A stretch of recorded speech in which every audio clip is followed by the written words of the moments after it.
హర్యానా పోలీసులు అరెస్టు చేసిన జ్యోతి మల్హోత్రా కేసు విచారణలో సంచలన విషయాలు ఒక్కొక్కటిగా వెలుగులోకి వస్తున్నాయి.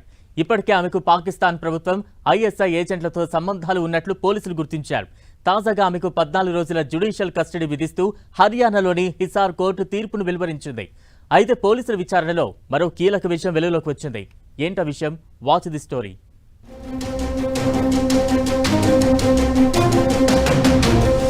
జ్యోతి మల్హోత్రా ల్యాప్టాప్లో సంచలన వాస్తవాలు, దిమ్మ తిరిగే వాస్తవాలు.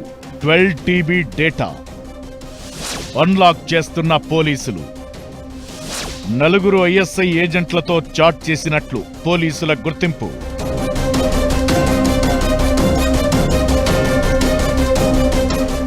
హర్యానాకు చెందిన యూట్యూబర్ జ్యోతి మల్హోత్రా పాకిస్తాన్కు గూఢచారిగా వ్యవహరించి అరెస్ట్ అయింది. ఆమె కేసు విచారణలో ఉంది.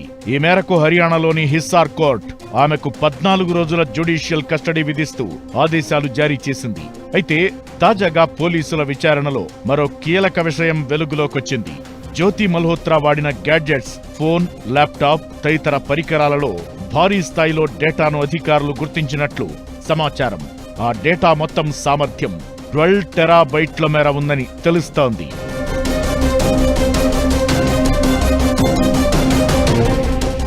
పోలీసుల విచారణలో భాగంగా జ్యోతి మల్హోత్రా ఫోన్లు, ల్యాప్టాప్లను తనిఖీ చేశారు.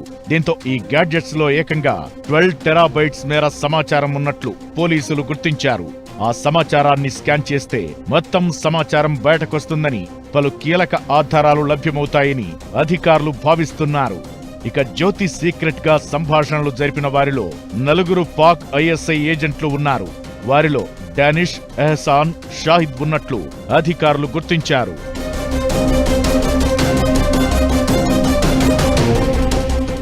మరోవైపు ఆమె గతంలో పాకిస్తాన్ వెళ్లినప్పుడు అక్కడి ప్రభుత్వం జ్యోతికి గ్రాండ్ వెల్కమ్ చెప్పినట్లు, రాచమర్యాదలు చేసినట్లు తేలింది. 6 గన్మెన్స్ తో ఆమెకు ఫుల్ సెక్యూరిటీ కూడా ఇచ్చినట్టు తెలుస్తోంది. AK-47 రైఫిల్స్ తో జ్యోతి మల్హోత్రాకు భద్రత కల్పించినట్లు సమాచారం. దీనికి సంబంధించిన వీడియో సామాజిక మాధ్యమాల్లో వైరల్ గా మారింది.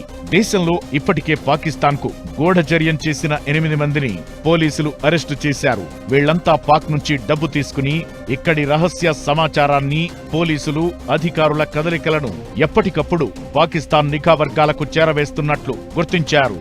ఈ నేపథ్యంలో జ్యోతి మల్హోత్రా కేసులో ఇంకా ఎలాంటి వాస్తవాలు బయటపడతాయో చూడాలి.